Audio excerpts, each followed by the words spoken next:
Olá, bem-vindos ao podcast Diálogos, o podcast do Instituto Marx. Eu sou Angélica Mendes e hoje a gente vai mergulhar em um universo que talvez você não conheça, mas milhões de pessoas amam, o universo geek. Estou recebendo aqui dois super convidados especiais, o professor de desenho mangá De Luca e a cosplayer Rafaela Fusco. Vamos conversar sobre criatividade, arte, cultura pop, cosplay, mangás e tudo que faz esse universo tão fascinante. Fiquem comigo até o final, porque a conversa hoje promete. Lembrando que o Instituto Marx é um espaço de convivência e livre pensar, existente em Barretos há 3 anos. Oferecemos atividades, oficinas e palestras para toda a comunidade barretense. E ao longo do episódio eu vou contando um pouco mais para vocês, combinado? Bom, eu vou começar hoje com a queridíssima Rafaela. Rafaela, seja muito bem-vinda. Muitíssimo obrigada por ter aceitado o nosso convite. Qual é esse personagem que você veio hoje vestida? O nome dela é Makise Kurizo. Ela é do anime que chama Steins Gate, é um anime sobre ficção científica. Ah, muito legal. E como foi seu primeiro contato com cosplay? O que te motivou a começar a fazer cosplay? Conta um pouco mais pra gente. Então, quando eu tinha 13 anos, eu comecei a entrar um pouquinho nesse universo de animes, eu comecei a gostar, e aí eu descobri que as pessoas faziam cosplay. E eu fiquei fissurada, eu falei, meu Deus, eu quero fazer isso, mas como que eu vou fazer isso? Eu fiquei meio perdida assim, aí o tempo foi passando, eu fui deixando de lado, e aí eu conheci o meu namorado que também é cosplayer. Ele já era cosplayer desde 2019, eu conheci ele em 2023, e ele me incentivou a fazer, falou, vamos? Eu falei, vamos? Que legal, muito bom. E foi o seu primeiro, então, cosplay? O meu primeiro cosplay foi da Kaguya Shinomiya, que é protagonista do anime Kaguya-sama Love is War. Muito bom, excelente. Aí, Jonatas, muito obrigada por ter aceitado o nosso convite, viu? É um prazer muito grande estar recebendo aqui você nesse momento especial, né? Já que a gente tem outros momentos de convívio, porque você é o nosso professor de desenho, mangá, né? Eu queria saber de você, como é que você avalia o papel da comunidade geek na formação dos artistas, né? Sejam desenhistas, cosplayers ou formadores de conteúdo. Você acha que o universo geek influencia de que forma na formação desses artistas? Bem, eu acho que hoje em dia a grande força do universo geek é o que capacita todo mundo a se expor mais, porque antigamente a gente era taxado de otaku, de nerd, então era sempre deixado de lado. E aí, conforme veio algumas séries novas, alguns animes um pouco mais populares, foi atingindo um público geral, e aí muita pessoa começou, não que não gostava, mas se gostava, mas ficava com medo de se expor. Aí elas começaram a se exporem mais, postar que gosta mais, criar conteúdo em cima, e isso vem engajando mais pessoas, dando mais criatividade para outras pessoas criarem mais coisas. Quanto mais difundido fica, mais Sim. comum, mais pessoas vão aderindo, né? Uhum.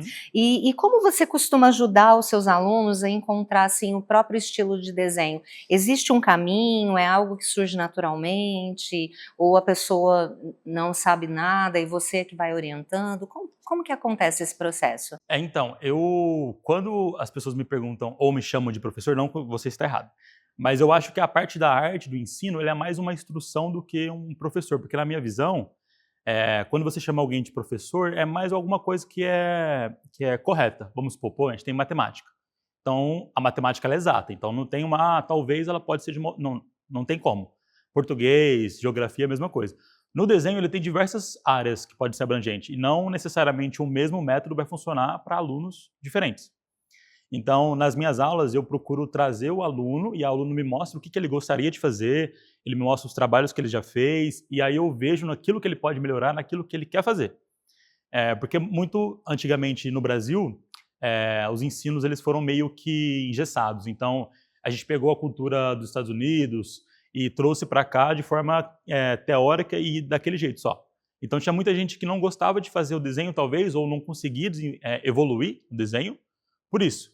Porque achava que aquele método é só aquele método. Então, era método com conta, método com proporções exatas, que não é o que a gente trabalha com desenho, porque tem desenhos de diversas formas. Tem desenho mais cartoon, mais realista, depende muito da pessoa que a pessoa gosta. Então, nas minhas aulas, eu trago o aluno e o aluno me fala aquilo que ele gostaria de aprender, de melhorar e etc. E aí eu procuro maneiras, de diversas formas que eu tenho que eu já aprendi para ensinar, e aí eu introduzo a pessoa a conhecer esse método e aí ela melhorar o desenho dela. Entendi. E você pega aluno que não sabe desenhar ou para fazer aula com você precisa já saber desenhar alguma coisa, já ter um traço mais, Uhum. algo mínimo, né, para poder aprender um estilo, ou você pega do zero e ensina tudo? Então, na verdade, os melhores alunos são os que não sabem nada. Que bom, Porque, então eu sim, ia ser uma ótima aluna. como eu tinha comentado, muita gente, às vezes, que não tem um aprendizado, vamos supor, aprendeu no YouTube ou aprendeu com aulas online, etc., normalmente a pessoa não tem um acompanhamento com o aluno. Então, como ela não tem um acompanhamento com o aluno, às vezes o aluno tem uma dificuldade X que o professor não sabe identificar, porque é um curso, às vezes, gravado, né? E aí o aluno fica estagnado naquilo lá, ele tenta de diversas formas e não consegue. Então, quando a pessoa ela vem com o conhecimento zero, é mais fácil de instruir num caminho mais tranquilo, sem precisar de tantas regras, tanta coisa para decorar, porque o desenho, na minha visão, ele é algo livre. Eu imagino assim, quando uma criança desenha, ela não pergunta se o círculo está correto, ela não pergunta se a árvore parece uma árvore. Ela simplesmente risca. Você simplesmente risca porque ela quer fazer isso. Como desenhar algo que instiga a criatividade, algo mais livre, eu acredito que deve ser assim.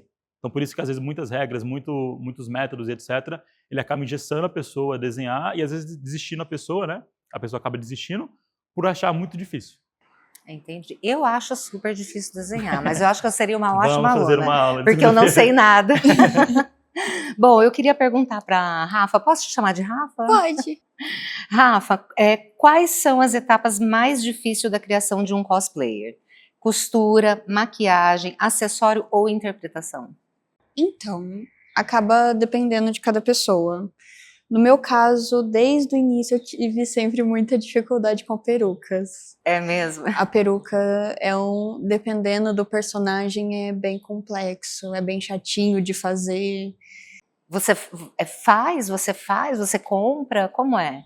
Nesse caso, eu prefiro optar por comprar. E, inclusive, eu estou querendo pedir para uma costureira montar uma personagem que eu tô querendo fazer bastante. Entendi. E aí, mas normalmente eu faço compras, eu acho que é mais fácil, já que eu não tenho muitas habilidades e não consegui desenvolver ainda nessas partes. Então a interpretação é mais fácil para você? Para mim, a interpretação é mais fácil. Por enquanto eu estou numa pausa, mas eu já fui, por exemplo, no Campinas Anime Fest, Ribeirão Preto Anime Fest, e interpretei em circuito, que é o momento que você pega uma cena do anime e interpreta no palco. Então, o exercício do cosplayer é cosplayer ou cosplay? O cosplayer, no caso, seríamos nós. É a nós. pessoa, né? O cosplay é o que fazemos. Atividade. Então, a atividade do cosplayer, para além de se vestir como um personagem escolhido, você ainda faz uma atuação no evento, ou no palco, ou na intervenção que vocês forem fazer. Porque, por exemplo, o cosplay, ele é cos, que seria de costume em inglês, mas o play, de interpretar, para interpretar, que é uma forma artística, a pessoa pode ir para a área da costura, para peruca, que a gente chama de wingmaker, da maquiagem, da interpretação teatral mesmo, isso ajuda bastante. Quanto tempo demora para produzir um cosplay completo? Depende de cada cosplay, na verdade. Por exemplo, essa daqui é mais rapidinho, que ela é uma maquiagem mais básica, mais tranquila, mas tem uma personagem minha que chama Violet Evergarden, que é bem chatinha, que ela tem um penteado muito mais chato de se fazer. Mais elaborado. É mais elaborado, a roupa dela é mais elaborada, tem bota, tem meia, tem colar, tem joia, e por aí vai. Aí demora mais um pouco. Nossa, eu fico imaginando aqui em Barretos, é uma cidade tão quente, né? É um exercício de amor, às vezes, você... Sim! Sim, porque, curiosamente, a maioria dos cosplays são tudo mangas longas, tecidos grandes, e aí algo que dá um calor. Aqui em Barretos, que é quente, dá calor. Ai, Jonatas, você acha que o Brasil tem identidade própria para fazer cultura geek? Com certeza. Atualmente tem 2 quadrinhos brasileiros que estão sendo adaptados para anime. Não anime, né, porque o nome anime ele vem exclusivamente do Japão, que são desenhos animados japoneses. Mas eles estão sendo animados, então tem 2 quadrinhos, que é o Rei de Lata e, se não me engano, o Sense Life, que eles estão sendo adaptados para animação. E a cultura de quadrinhos no Brasil também é muito boa, só que a gente às vezes olha muito pro Japão, né, que é para esse nicho de geek, ele é algo mais focado, mas a cultura brasileira, que é muito inspirada no Japão, também tem criado muitas coisas interessantes. Eu queria pegar o gancho da fala do Jonathan e para dizer que nós resolvemos gravar esse programa especial na temática geek, porque no dia 8 de fevereiro de 2026, o Instituto Marx vai estar realizando o primeiro evento geek, né, que vai ser o nosso Geek Day, que vai ser muito legal. Nós vamos ter muitas atrações, vai ser um evento grande. Então, esse evento foi o que proporcionou para a gente, o que gerou essa ideia da gente chamar, né, o Jonathan e a Rafaela para estar aqui com a gente gravando, né, até para a gente poder trazer, né, para o barretense o que é a cultura geek, que a gente sabe que muitas pessoas ainda não sabem, apesar da gente estar no nosso cotidiano em contato com a cultura geek sem saber, porque cada vez que a gente fala de Chapolin, cada vez que a gente fala de Korean Pop, cada vez que a gente fala de videogame, cada vez que a gente fala de HQ, histórias em quadrinhos, a gente está também falando do universo geek. E o Jonathan, para além de ser professor de desenho aqui do Instituto, você atua no universo geek com a sua marca própria, né? Sim. Queria que você falasse um pouco mais pra gente, o que você, como que é o cotidiano, você viaja, você produz, como que você concilia isso com a sua vida, né? Que eu sei que você tem uma filha pequena também, que já acompanha vocês, né? Conta um pouquinho mais pra gente como que é a sua vida aí como é que é o nome da pessoa que acompanha, do artista? Sim. Né? Então, eu participo de alguns eventos que é na área dos artistas dos eventos, né? Então, que é o Artist Alley. Então, eu viajo, levo as minhas coisas para vender lá. Então, as coisas que eu produzo em casa digitalmente, eu falo digitalmente, não que tem problema fazer tradicionalmente, só que digitalmente eu posso replicar várias vezes, em vez de fazer uma obra só, que eu posso vender, sei lá, a um valor X, eu posso fazer a mesma obra basicamente digitalmente, eu posso vender ela várias vezes. Então, é um produto que se vende ao longo do tempo. Então, nesses eventos, a gente se inscreve, aí tem uma seleção, né, dos artistas, e aí, se a gente for aprovado, a gente vai pro local, leva nosso stand, leva nossas coisas e vende por lá. Esse ano, eu prometo, para mim mesmo, que eu vou abrir minha loja, porque como eu estava com muitas coisas acumuladas, então tinha o aniversário da minha filha, tinha eventos um em cima do outro, aí tinha um projeto que eu estava fazendo num curso, então era muita coisa em cima da outra. Só que como eu já tinha o objetivo de abrir esse ano, então eu falei, não, tá acabando o ano, né? Eu tenho que colocar isso. Às vezes é uma responsabilidade a mais, porque eu sei que não é só criar a loja, né? Porque eu vou ter que divulgar mais, porque eu queria só desenhar, mas tudo bem. Vai ter que divulgar mais, vai ter que postar mais. Acontece, né? Você está até falando do calor em relação ao cosplay. Eu já fiz cosplay durante algum tempo. A minha vontade era participar, era ir de cosplay nos eventos, mas é impossível. Porque com roupa normal nos eventos é extremamente quente, porque normalmente a gente fica numa sala com vários artistas, então fica um lado do outro, aí tem um espaço meio que curto entre a parede e a sua stand, então se você tiver de cosplay lá, e pelo amor de Deus. E a sua filha já gosta? Minha filha, ela gosta de muitas coisas, a gente foi uma vez de cosplay de trio, na verdade teve uma que ela tava na barriga ainda, que eu fui de Visão, a minha esposa de Wanda, e aí como ela tem filhos na série, né, aí a minha esposa estava grávida na época, aí a Estela foi de grávida dentro da barriga dela lá. E a gente foi também uma vez na Comic Con, que aí a gente tava em trio também, que aí eu tava de Minato, minha esposa de Kushina, que é um casal, e minha filha de Naruto. Ela não aguentou 5 minutos, mas as fotos a gente tem. Pelo menos fez o registro, Pelo né? menos fez. Mas ela é bem criancinha, né? Mas ela gosta bastante, acompanha bastante. É divertido ver, às vezes, vamos supor, eu tenho uma sala que é separada para mim desenhar, né? Aí, às vezes, ela aparece lá, papai, eu Totoro. Tipo assim, ela já reconhece alguns personagens que eu falo, porque às vezes ela assistiu o filme comigo, assiste alguma animação comigo. Então, dependendo do que eu tô fazendo, ela já reconhece, é bem legal. Muito bom, né?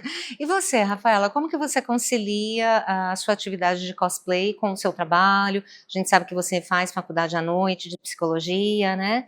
E como que é para você conciliar, porque eu sei que muitas vezes não tem eventos em Barretos, né? Às vezes você precisa sair para poder participar de alguma atividade. Conta pra gente como é.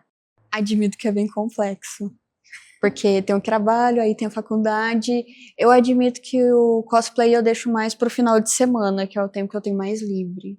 Aí, ao mesmo tempo que eu aproveito para estudar um pouco para a faculdade, eu aproveito para esfriar a cabeça, fazer um cosplay, tirar umas fotos e de vez em quando ir para evento também, quando tem oportunidade. Mas no momento eu estou indo em eventos mais próximos, por exemplo, em Rio Preto, Ribeirão Preto, Bebedouro, mais para essas áreas. E você já foi em algum evento grande fora daqui? São Paulo? Em São Paulo não, mas o maior que eu fui, e honestamente eu amei, é o Campinas Anime Fest. Lá é gigante, eu acho maravilhoso lá. Não fica passando esse calor todo, que lá é bem fresquinho. Que foi o primeiro evento que eu fui, e foi a primeira vez que eu participei de um circuito de apresentação, que eu fiz a apresentação com meu namorado de uma cena de Spy Family, a cena Iori e ele sendo Lloyd, que é o momento do pedido em casamento. Eu acho que eu vi na minha pesquisa alguma foto de vocês com isso. Muito legal. O seu namorado, ele é daqui de Barretos e atua junto com você. Não, ele é de Aborandir. Na verdade, nós também temos um grupo de organizadores de evento. Ao todo somos 6. E nós já fizemos outros eventos. Em 2023 eu ainda não fazia parte. Eles fizeram o Jaborandi Geek Fest, se eu não me engano é esse o nome. Eles fizeram lá em Jaborandi mesmo, foi muito bom. Para uma cidade que é pequenininha, o evento deu quase 900 pessoas, o que é bastante coisa. E aí, no caso, eu já participei, que foi o Geek Verso, que aconteceu no Norte Shopping, aqui de Barretos. E eu fiz parte da parte do ao vivo lá. Nossa, cada um foi responsável por uma parte. O que eu acho interessante na pesquisa, porque assim, a minha faixa etária eu sou mais velha do que a faixa etária do universo geek que a gente vê hoje. Mas é isso que eu ia falar. A gente percebe que é muito família, né? Sim. Que eu vejo pessoas da minha idade que jogavam videogame, assim como eu amava videogame, mas a gente não nomeava de universo geek, né? Sim. Esse termo foi criando um nicho, né, de mercado. E o que eu acho mais interessante é que eu acho que é uma oportunidade de uma diversão, de um lazer, que é construtivo, né, que não tem, assim, a ver com bebida alcoólica. Sim, é bem eu percebo tranquilo. uma comunidade mais saudável, de pessoas que estudam, né, quando a gente vai num evento, a gente vê pai, igual você leva a sua filha, a gente vê filhos de todas as idades, com pais de todas as idades, né. A sua família também te acompanha, Rafaela? A minha família não me acompanha, mas eles me apoiam. Que bom. Eles eu gostam. acho que é mais importante, Eles né? gostam, eles ficam fissurados. Quando chega cosplay novo em casa, eles já querem saber, eles querem... É impressionante que todo mundo quer provar a peruca quando chega lá em casa. Mas é um negócio bem família, é muito bom. Eu tenho uma prima que ela tem 9 anos. E aí, de presente, ela queria ir no evento lá do shopping. E ela queria ir fantasiada. Aí eu comprei um cosplay da Anya pra ela ficou toda felizinha. Nossa, eu vou anotar tudo que você tá falando Tenho para eu certeza que pesquisar todas- depois. Todas as palavras que ela falou, você ficou assim, legal. Aham. Legal, que Legal, isso. não sei o que é. Mas eu tenho certeza que o público vai conhecer. É porque a gente, realmente, a minha faixa etária, ela passa um pouco e a gente tem muita coisa, né? Não dá para aprofundar tanto assim todos os temas dos nossos podcasts, né? Mas eu queria perguntar para o Jonathan se você acha que o mercado de mangá mudou nos últimos anos, né? E se ainda existe, assim, espaço para novos artistas, né, brasileiros. Antes, só vou entrar num assunto que eu ia falar no começo, mas aí como eu fui passando as palavras, você tinha me perguntado sobre o começo da cultura geek no Brasil e tudo mais. Eu lembro, quando eu tinha 8 anos, eu fiz meu primeiro cosplay. Que a gente assistia muito Cavaleiros do Zodíaco é da sua época, como quase. Sim, não, pô, Cavaleiros do Ufa. Zodíaco é da minha E época. aí, eu, meu primo e o primo do meu primo, a gente fazia armadura de papelão e brincava de armadura de papelão. Aí, Que como você delícia. falou, como não é divulgado, a gente não tinha noção do que a gente só fazia por diversão. Ah, eu sou o cavaleiro tal. E a gente fazia uma armadura parecida, nada a ver. Parecida, colocava escudo, colocava capacete. Era bem divertido, muito, muito mais por essa questão, né? Você perguntou da questão do mangá. É interessante porque no Japão é uma cultura extremamente forte. Tipo assim, o mangá ele é mais consumido às vezes do que necessidade básica na casa das É pessoas. mesmo? Sim. Tanto que tem muitas coisas que eles vendem lá, que é uma revista grande chamada Shonen Jump, ou tem outras, né? A Shonen Jump é a principal, que ela vem vários capítulos de vários mangás aleatórios. E ela é feita num papel muito vagabundo, porque a pessoa sabe que vai descartar. Entendi. Então ela paga, sei lá, em torno de 50 centavos num livro gigante, aí ela lê, eu gostei desse daqui, anota, tira a folhinha, coloca, envia para ele for ganhando audiência, né, para continuar a série ou não. Então, no mangá, não é só o que a gente conhece no Brasil, que a gente chama de shonen, que é uma aventura de um herói que quer conquistar alguma coisa, que esse é o padrão dos animes que são mais famosos. Mas no Japão tem mangá de culinária, tem mangá de terror, tem mangá de várias áreas. De ciência. De ciência, então lá ele tem uma cultura bem específica para cada público. No Brasil, a gente só bebe muito do shonen, então a gente pega muito a aventura. Então até que as histórias que são feitas no Brasil, elas são muito aventura. Não tem problema nenhum. Mas o mercado no Japão ele é muito competitivo porque, basicamente, o que a gente fala aqui, o que você quer quando você crescer? Eu quero ser médico, advogado. Lá eu quero ser mangaka. Quero ser mangaka porque é isso, porque lá dá muito dinheiro também. É muito trabalhoso, é muito exaustivo, só que é uma paixão muito forte lá que indaga os japoneses a fazer. Então, não conheço pessoalmente, mas eu conheço 2 pessoas que trabalham lá, uma que trabalha com cenário.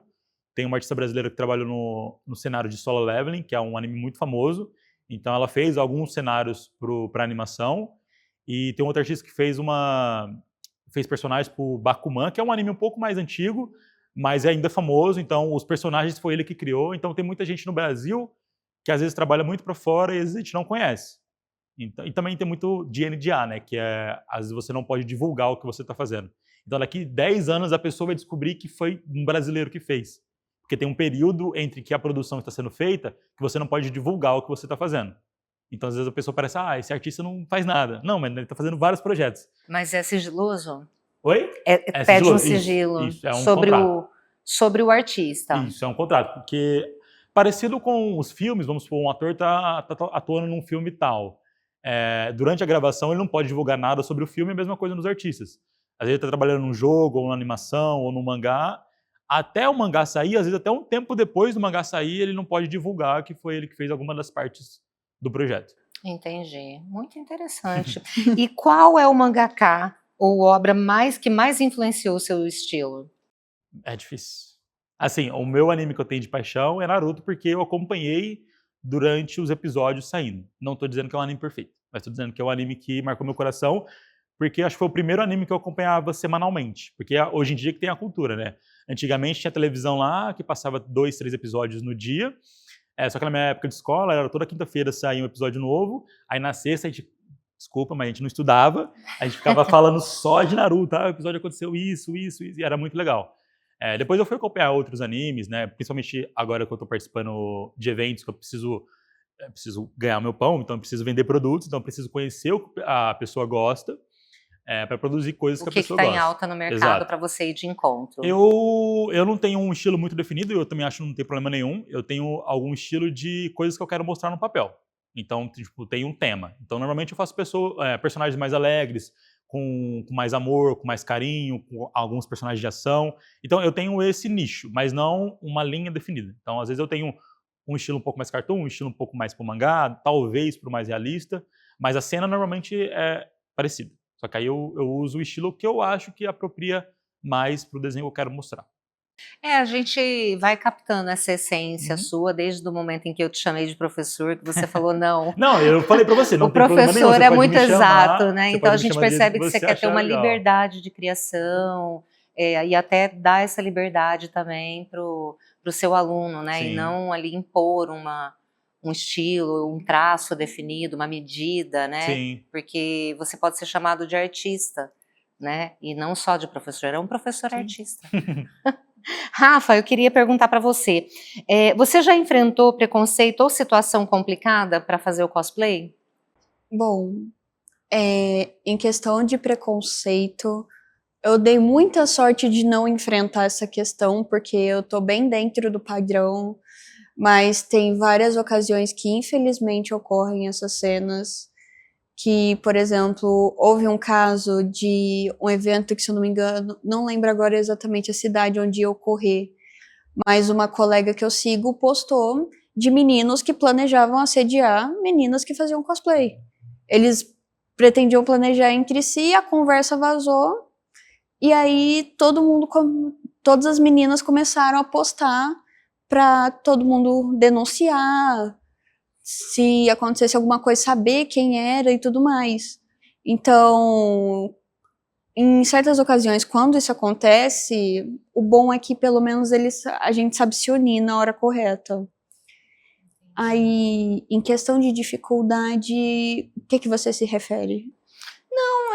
A dificuldade que eu me referi foi essa mesmo, se você já teve preconceito, já sentiu preconceito, como que você lida com isso, né? Mas você já me respondeu, que vocês se unem, né? Mas eu admito que a comunidade é bem desunida. Tem pessoas, sim, que se unem bastante, mas a comunidade ela é bem desunida e egoísta, na minha humilde opinião. Porque a nossa intenção no cosplay é lembrar que o cosplay é para todo mundo, independente de idade, de raça, de gênero e identidade sexual. Independente disso. Então, por exemplo, eu tenho um cosplay que é de um personagem masculino, porque eu gosto muito dele, então eu posso fazer ele tranquilamente. Assim como tem várias outras pessoas que também fazem, que são, por exemplo, meninas, gostam de fazer personagens masculinos e por aí vai. E meninos fazendo personagens femininos, tem? Tem também. Sim, varia bastante. A gente sempre quer deixar claro que tem várias possibilidades. E na questão da cor, infelizmente, é algo que acontece muito. Infelizmente, recentemente a gente até perdeu uma menina que era cosplayer, que ela estava sofrendo racismo, mas o pessoal está se levantando para ficar contra isso, para isso mudar. Tem até uma cosplayer que eu gosto muito, que ela é negra, eu acho ela maravilhosa, ela chama Gi, que ela tem um cabelo crespo.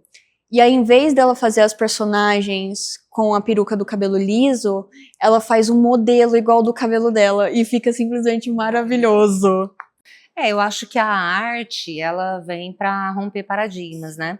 Essa questão da violência, a questão da afirmação, né? Sobre a etnia da pessoa, eu acho que esses momentos de criatividade em que a gente pode, como o Jonathan falou, ser livre para fazer o que quiser, né? Não necessariamente você tem que se prender em todo, né, aquele cosplay. Eu acho que ela ter colocado o cabelo, ter mantido o cabelo Sim. dela mesmo numa outra personagem, é uma maneira dela afirmar a etnia Sim, dela, né? Porque... E assim ela vai fazendo não só um trabalho daquilo que dá prazer para ela, mas aquilo que também é educacional. Porque a nossa intenção é interpretar o personagem, é mostrar o personagem que a gente gosta, mas sem lembrar que nós temos que dar valor a nós mesmos, do nosso corpo e tudo mais. A gente não precisa ser 100% igual, até porque não dá para ser. Sim. Mas sempre lembrar que isso é uma interpretação, é algo para fazer a gente se sentir bem, independente de outras questões.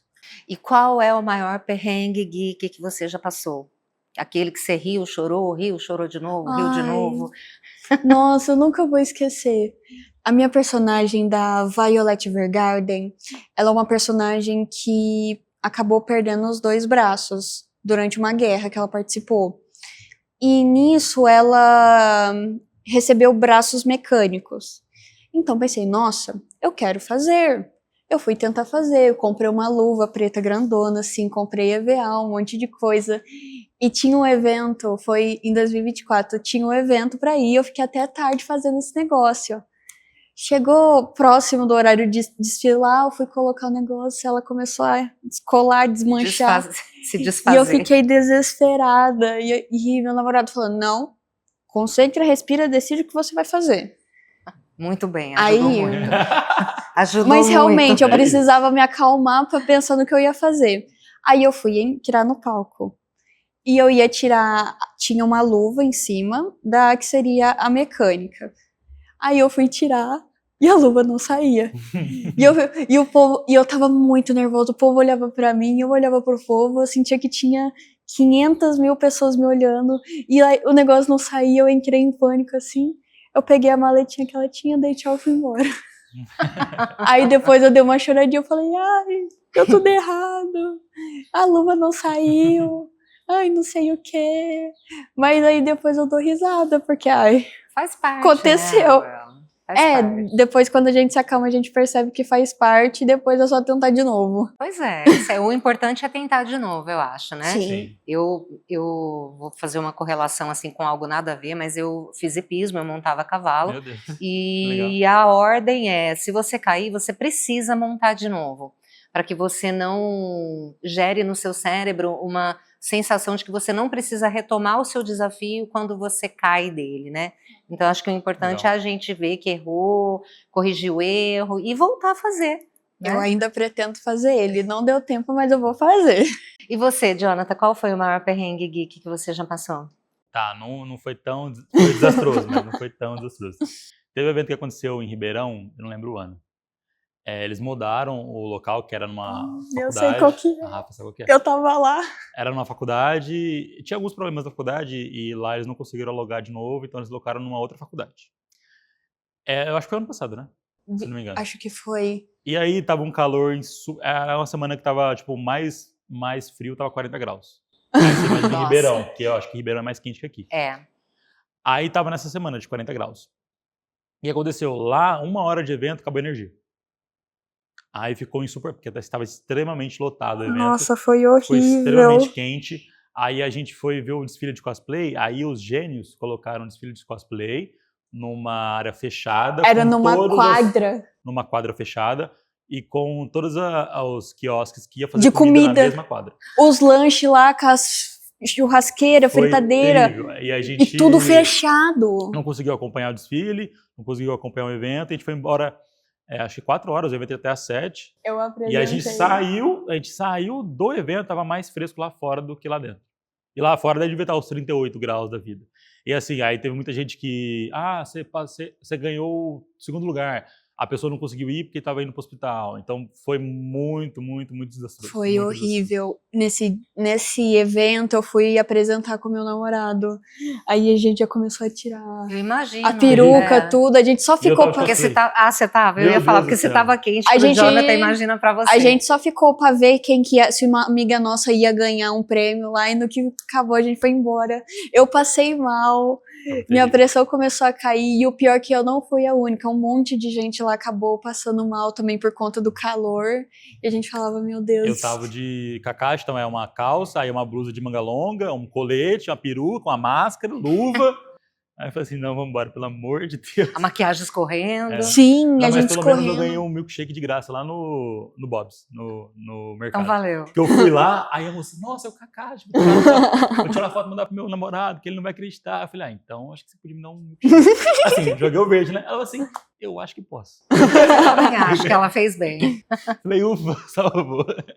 Bom, então eu quero tranquilizar vocês que no nosso evento Geek, vocês não vão passar por isso, porque o nosso auditório e o nosso espaço café é climatizado. Tá? Então a gente vai ter uma oportunidade de fazer um evento assim muito legal e a gente está preparando muitas surpresas. Nós vamos ter aqui o Raul Grossner, que é o dublador do Wolverine. Quais são os outros? Jiraiya, né? Do céu. Então, a gente vai estar com a Lana também, que é uma profissional no mercado de Just Dance. Né? Nós vamos ter campeonato de games retrôs, nós vamos ter campeonato de games atuais, nós vamos ter aqui jogos de tabuleiro, nós vamos ter você. Ufa, dando Vai aula ter de desenho. você. Você vai dar uma oficina de desenho pra gente, Sim, né, Jonathan? O que você espera dessa oficina? Então, eu gosto de dar esse modelo de oficina porque o que acontece? Antes de eu começar a entrar nos eventos para vender os produtos, eu ia nos eventos da oficina de desenho. Eu testei diversas formas, comecei aqui em Barretos, na Seção Cultura, e eu fiz um modelo lá que eu não achei tão legal, e depois eu fui indo para outros, achei que ficou mais interessante, que é deixar o espaço mais livre, e aí o aluno ele pode vir com o desenho que ele quiser, e aí eu tenho uma técnica bem específica, que você vai ver só no evento, que a pessoa literalmente melhora de 20% a 30%, até às vezes até mais, só de conseguir entender que a pessoa pode usar isso para melhorar o seu desenho. Então, aí depois eu apliquei isso em Guaíra, apliquei em Jaborandi, apliquei em Colina, apliquei em Barretos de novo, e eu vi que sempre funciona. Então, aí a pessoa, além de se sentir livre, ela pode ver que o desenho dela já melhora com, às vezes, 1 hora e meia. Então, como é uma oficina aberta também, a pessoa vai, desenha um pouco, aí depois ela vai, curte o evento, aí às vezes uma outra pessoa volta, a mesma pessoa volta, e é bem legal. Então, é mais ou menos um começo de aula que eu dou nas aulas que eu faço aqui no Instituto. Eu acho que é uma oportunidade também para gente que não tem, a pessoa que nunca desenhou, tá vendo ali, né, de repente desperta o interesse, a pessoa desenha um traço ou outro, vê que é legal, né, eu acho, assim, estimulante, né. E você, Rafa, o que você vai trazer pra gente nesse Geek? Eu vou trazer, se tudo der certo, as juradas, a apresentadora, que são colegas minhas, algumas são amigas, e aí, se tudo der certo... Vamos participar do quiz também, né? Vai Sim, fazer o ter desfile de quiz, cosplay. verdade.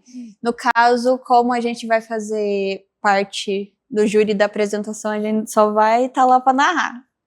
Porque aí você não pode participar se você tá dentro Da organização. da organização do evento, né? É regrinha nossa, que tem gente que quebra essa regra, viu? É verdade? Sim. Tem um evento muito interessante em Rio Preto, que é o Animerp, que eles não têm concurso, eles só têm um desfile. Apresentação, É né? bem legal, porque aí a pessoa não se sente muito pressionada. Eu conheci uma cosplayer, que é a Júlia, que ela fez cosplay de Eloy em Ribeirão. E assim, o cosplay dela tava impecável, impecável, impecável. Só que ela tinha vergonha de subir no palco. Aí eu falei, você tá de sacanagem. Sempre mesmo? tem. Aí o que aconteceu? No evento seguinte, ela foi pra BGS, que é o maior evento de games do Brasil. E aí ela ficou muito conhecida, ficou em segundo lugar lá.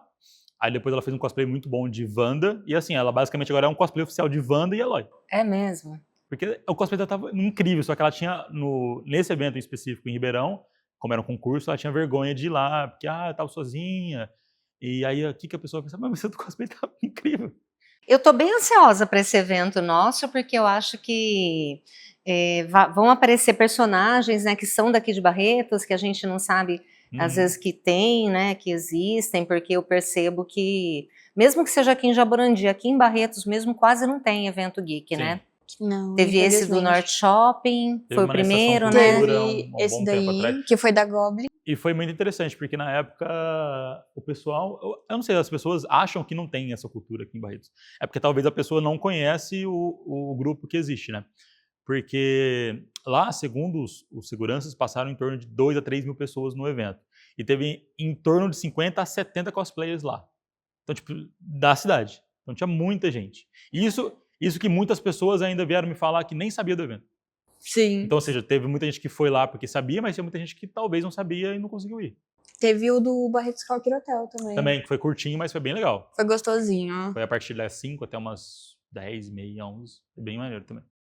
Bom, nós aqui do Instituto Marx estamos trabalhando para produzir um super evento, um super dia de Geek Day, e eu espero que esse evento seja o primeiro de muitos, porque a cidade merece, né? A gente costuma usar o termo aqui no Instituto para além do parque, né? Porque nós estamos muito imersos na cultura sertaneja, a cidade é uma estância turística voltada para esse nicho, né, de mercado, então é difícil fazer, né, trazer público em outra área, mas a gente percebe que a cidade tem muitos artistas, não só no universo geek, mas no universo do rock também. Tem o pessoal do hip hop. Do hip hop, né, tudo aquilo que sai daquilo que a gente chama para além do parque, né? Sim. Que é a cultura da festa do peão. Não que eu não goste, todo mundo eu acho que é de Barretos, sabe que traz traz dinheiro para a cidade, é a alma da cidade. Nós somos conhecidos fora daqui, né? Quando você fala que é de Barretos,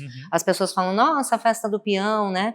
Mas eu acho importante também a gente trabalhar na diversidade cultural, né? Porque as coisas não são uniformes assim, né? A gente tendo acesso à cultura, a gente aproveita, a gente faz o uso, né? O barretense, não só o barretense, qualquer outra pessoa. Então, eu quero agradecer muito a presença de vocês. Foi um grande prazer. Você, assim, satisfez várias dúvidas minhas. E eu acho também que dos ouvintes, né, do nosso público. E eu convido vocês para estarem conosco no dia 8 de fevereiro de 2026, aqui no Instituto Marx, no primeiro Geek Day, né, do Instituto. E a gente vai trazer muitas surpresas, vai ser um dia de muitas brincadeiras, de muita alegria, de muitos jogos, de muita diversão, um evento que é para unir a família, que é para unir a comunidade, e a gente está muito animado e nós estamos muito ansiosos, estamos trabalhando muito para isso. Então, muitíssimo obrigada e fiquem conosco.